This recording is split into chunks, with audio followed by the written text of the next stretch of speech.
வணக்கம். தாய் கொடுத்த தாய்ப்பாலுக்கு வணக்கம். என் தாய்க்கே தமிழ் கொடுத்த தமிழ் பாலுக்கு வணக்கம். பாகற்காய்க்கு விளக்கம் சொன்ன பாவிகள் அனைவருக்கும் வணக்கம். பாகற்காய் என்றால் என்ன அப்படிங்கிறத எப்படி பிரிக்காங்க அப்படின்னா, பாகு கூட்டல் அல் கூட்டல் காய் பாகற்காய் அப்படின்னா, பாகு அப்படின்னா இனிப்பு, அல் அப்படின்னா இல்லாத காய் பாகற்காய், இனிப்பு அல்லாத காய் பாகற்காய் அப்படின்னு பிரிக்காங்க. இனிப்பு அல்லாத காய் அப்படின்னா எப்படி கசப்புன்னு கண்டுபிடிச்சிங்க? இப்போ இனிப்புக்கு என்ன சொல்றாங்க அப்படின்னா சர்க்கரை பாகு, சீனி பாகு அப்படின்னு. அப்போ பாகு அப்படின்னா இனிப்பு அப்படின்னு அர்த்தமா. வீரபாகு அப்படின்னு இருக்கு, பாகுபாடு அப்படின்னு இருக்கு, பாகுபலி அப்படின்னு இருக்கு. அப்போ சீனி பாகு, பாகுனா இனிப்பு அப்படின்னா வீரத்துக்கும் இனிப்புக்கும் என்ன சம்பந்தம்? பாகுபாடு, பாகுக்கும் இனிப்புக்கும் பாடுக்கும் என்ன சம்பந்தம்? பாகுபலி, பலிக்கும் இனிப்புக்கும் என்ன சம்பந்தம்? பாகுங்கிறது இனிப்பு இல்லை அப்படிங்கிறது தெரியுதா? அப்போ இது தப்பு. அல் அப்படின்னா இல்லாத காய் அப்படின்னு அர்த்தம். இனிப்பு அல்லாத காய் அப்படின்னு கொண்டு வர்றாங்க.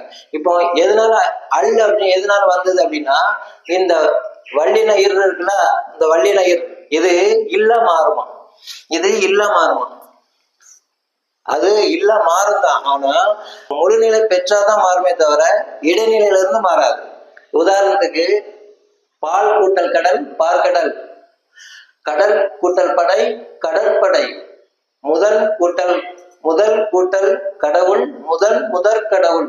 இப்படி முழுநிலை பெற்றாதான் மாறுமே தவிர இடைநிலையில இருந்து மாறாது. இது இல்லு மட்டும் மாறாது, இன்னும் மாறும். தற்குறி அப்படின்னா என்ன அப்படின்னா, தன்னை மட்டுமே முன்னிலைப்படுத்தி கொள்கிற எண்ணம் உடைய மனிதனுக்கு பேரு தற்குறி. தன்னுடைய குறிக்கோள் அப்படிங்கிறதா தற்குறி அப்படின்னு வரும். சன் கூட்டல் குணம் சற்குணம் அப்படிங்கிறது. இது இல்லு மாறும்னு கிடையாது, பொருந்தனா எடுத்துக்க வேண்டியது. அதுக்காக இல்லு மாறும் அப்படின்னு சொல்லிட்டு எல்லாத்தையும் இல்ல மாறும்னு எடுக்கக்கூடாது.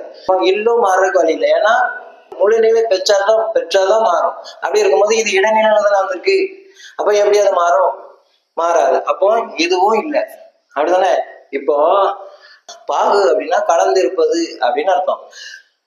சர்க்கரை பாகு அப்படின்னா ஒரு திடப்பொருள் திரவ பொருளா கலந்திருக்கு அப்படின்னு அர்த்தம். சீனி பாகு, சர்க்கரை பாகு அப்படின்னா ஒரு திடப்பொருள் திரவ பொருளா கலந்து கலந்து வைப்பது அப்படின்னு அர்த்தம். இப்போ வீரபாகு அப்படின்னா வீரத்தோட கலந்து இருப்பது.